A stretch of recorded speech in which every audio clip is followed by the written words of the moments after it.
बॉलीवुड में कब किसकी जोड़ी बन जाए, कब अलग हो जाए, यह कोई नहीं जानता। आज हम आपको एक ऐसी अभिनेत्री के बारे में बताएंगे जिन्होंने अपने जीवन में कई सारी कठिनाइयों का सामना करा। हम बात कर रहे हैं कपूर खानदान की लाडली बेटी करिश्मा कपूर की। करिश्मा के जीवन में कई बार ऐसे मोड़ आए जिनसे उनको काफी कठिनाइयों से गुजरना पड़ा। पर्सनल लाइफ की बात करें तो करिश्मा कपूर के पर्सनल लाइफ विवादों और सुर्खियों में रही है। करिश्मा कपूर कपूर खानदान की पहली ऐसी लड़की थी जिन्होंने फिल्मों में एंट्री मारी और के सुपरहिट फिल्मों में उन्होंने तमाम सुपरस्टार के साथ काम भी किया और अपना नाम सफल अभिनेत्रियों में दर्ज करवाया। 17 साल की उम्र में अपनी पहली रोमांटिक ड्रामा फिल्म प्रेम कैदी के साथ उन्होंने बॉलीवुड फिल्म इंडस्ट्री में एंट्री मारी थी। करिश्मा कपूर और अभिषेक बच्चन रिलेशन में भी रह चुके हैं। यहां करिश्मा और अभिषेक रिलेशन से दोनों परिवार काफी ज्यादा खुश भी थे और लगातार 7 से 8 फिल्मों में काम करके हिट फिल्में देने के बाद भी करिश्मा अपनी जिंदगी में सेटल होना चाहती थी। अभिषेक और करिश्मा ने साथ में एक फिल्म की थी और उसे फिल्म से उनका रिश्ता शुरू हुआ था। दोनों के साथ दोनों का परिवार उनके रिश्ते से काफी ज्यादा खुश थे। करिश्मा और अभिषेक ने रिश्ते को आगे बढ़ाने के लिए सगाई भी कर ली थी और शादी की तैयारियां की जाने लगी थीं। लेकिन अचानक से कुछ ऐसा हुआ कि करिश्मा की मां बबीता की वजह से यह रिश्ता टूट गया। दरअसल करिश्मा और अभिषेक की सगाई हुई थी अमिताभ बच्चन के 60वें जन्मदिन पर, यानी कि 11 अक्टूबर 2002 को। अभिषेक बच्चन की 6 या फिर 7 फिल्में रिलीज हो गई थीं और वह सारी की सारी फिल्में फ्लॉप हुई थीं। इसलिए करिश्मा की मां बबीता को अभिषेक बच्चन के करियर पर बिल्कुल भी भरोसा नहीं था। अमिताभ बच्चन एक प्रोडक्शन कंपनी भी खोली थी। उस कंपनी की वजह से अमिताभ बच्चन पर करोड़ों रुपए का कर्जा भी हो गया था और 2002 तक भी बच्चन परिवार उस कर्जे से पूरी तरह से उभरा नहीं था।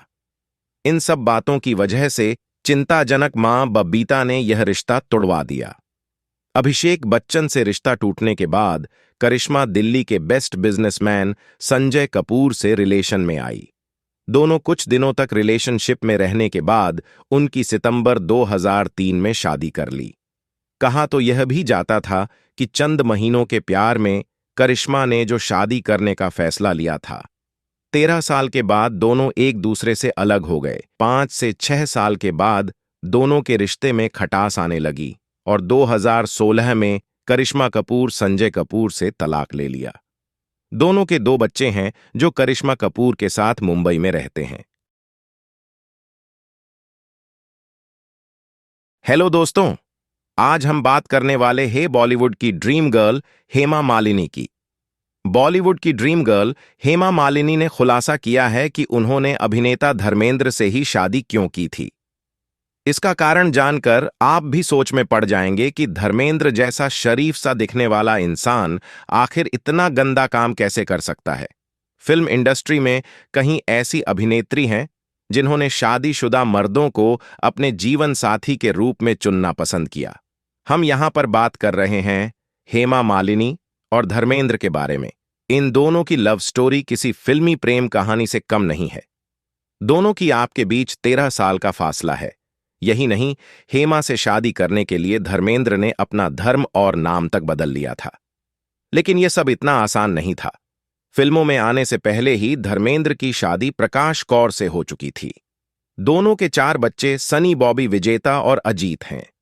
फिल्म की शूटिंग के दौरान उनकी मुलाकात हेमा मालिनी से हुई और साथ काम करते करते दोनों एक दूसरे को दिल दे बैठे।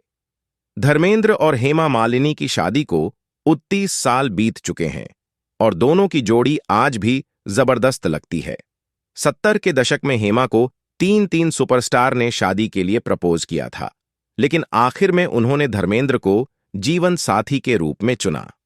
70 के दशक में संजीव कुमार और हेमा मालिनी के अफेयर की खबरों खूब सुर्खियां बटोरी। संजीव कुमार हेमा मालिनी से मन ही मन प्यार करते थे। वहीं हेमा के घर वाले दोनों के रिश्ते को स्वीकार करने के लिए तैयार नहीं थे। इसलिए संजीव कुमार ने अपने माता पिता को हेमा के घर शादी का प्रस्ताव लेकर भेज दिया। लेकिन हेमा की मां ने यह कहकर रिश्ते से मना कर दिया कि उनकी बेटी की अभी शादी की उम्र नहीं है, संजीव को मना करने के बाद जितेंद्र को लगा कि हेमा मालिनी शायद उन्हें हां कह देगी। उन्होंने भी हेमा को प्रपोज कर दिया। उसके प्रस्ताव के बाद अब हेमा असमंजस में पड़ गई। इस बीच हेमा मालिनी की नजदीकियां धर्मेंद्र के साथ बढ़ने लगी थीं। धर्मेंद्र पहले से ही शादीशुदा थे। ऐसे में हेमा मालिनी को समझ नहीं आ रहा था कि वह क्या फैसला ले। जितेंद्र ने अपनी गर्लफ्रेंड शोभराज से शादी कर ली। अभी हेमा और धर्मेंद्र की प्रेम कहानी अधूरी थी। वहीं हेमा के पिता को यह रिश्ता बिल्कुल मंजूर नहीं था। धर्मेंद्र का शादीशुदा होना उनके रिश्ते की बाधा बन रहा था। दोनों अब खुलकर मीडिया के सामने अपने रिश्ते को कबूल करने लगे थे। धर्मेंद्र अपनी पत्नी प्रकाश कौर के बारे में कभी कोई बात नहीं करते थे। हेमा से शादी से पहले ही धर्मेंद्र के 4 बच्चे थे। प्रकाश कौर धर्मेंद्र को तलाक देने को तैयार नहीं थी। आखिरकार हेमा और धर्मेंद्र ने वह फैसला लिया जो वह कभी नहीं लेना चाहते थे। दोनों ने इस्लाम धर्म कबूल कर शादी करने का फैसला किया। फिर दोनों ने चुप निकाह कर लिया। हालांकि बाद में धर्मेंद्र ने इससे इनकार किया था।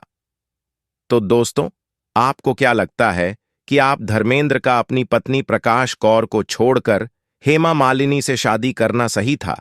कमेंट करके जरूर बताइए।